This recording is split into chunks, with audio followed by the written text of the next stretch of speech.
Neil, how well prepared are the team for the upcoming Christmas period? A busy one.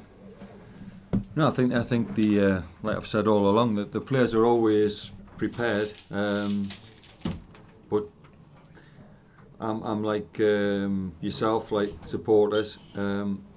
It'd be impossible to predict what you're going to get, but they're certainly prepared, and everybody's knows what we want, regardless of what game it is. But the inconsistency is obviously been a problem all season, and that's the concern obviously for me as manager, because sometimes you just don't know what you're going to get. Luke Hannant's just been in. Obviously asked him about his contract, says he's happy here, but obviously nothing's been agreed as of yet. Where are you at? Spoke to his agent, which is obviously what you have to do with any player, and I'm hopeful that we can sort out a deal, sort of before January. That soon, so the talks went well, did they? Well, I think with talks they can always, I think as long as you've not got an unrealistic expectation and you realise where you're at, then obviously you hope you can do a deal. But I think until any player's signed, you never know what's going to happen. So, but Luke's a player that I've signed twice now, and I'd obviously like to keep him here.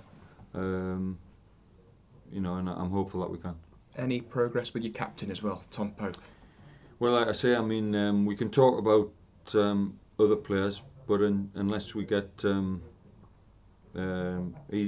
Pope, he has to be the number one person that I need to get sorted out. So I'm probably reluctant to sign any other player until I've sorted out Tom. But if you're confident with Luke, you must be confident with Tom then in that case.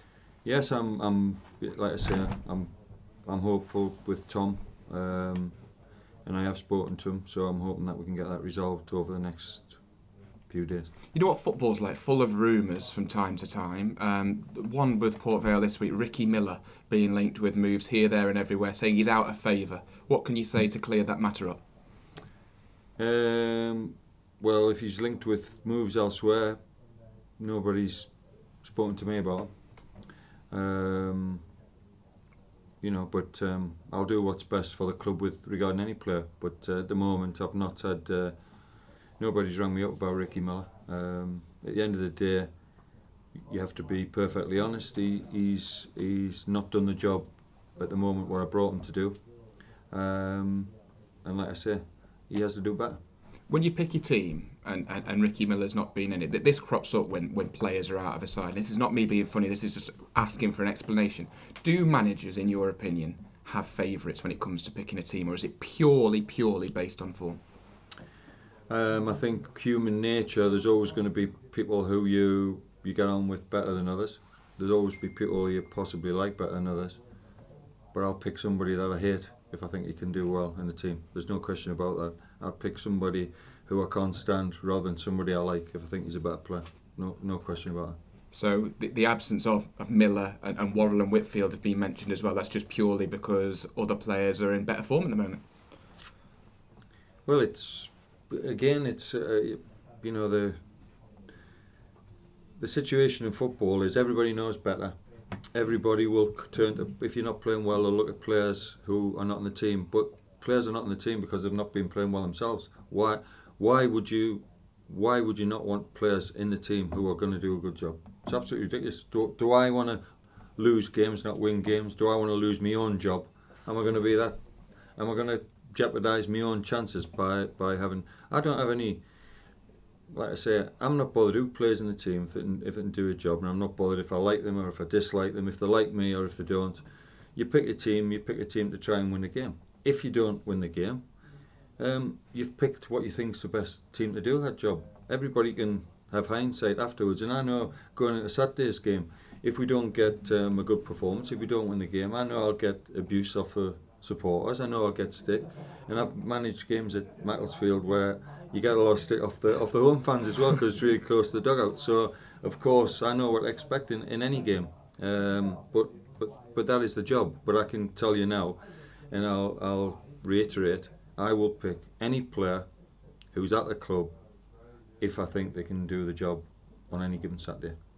What do you make of Macclesfield's form going into that game? Because typically they've had a pretty rubbish season until they're about to play Port Vale when they're on quite a good run.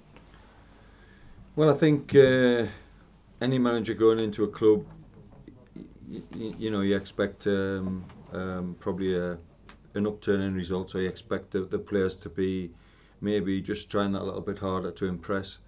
Certainly that seems to be the case. They've had although they lost to Colchester, it was a narrow defeat, 1-0, and that's a hard place to go. So they've obviously improved. I think it, people don't want you to say it's going to be every game's going to be a hard game because it's like the same old record, but it is. That's how it is in the league. Every game's tough. If we don't approach it right, we won't get a result. But the other side of the coin is we're capable of getting results. So it's down to the players.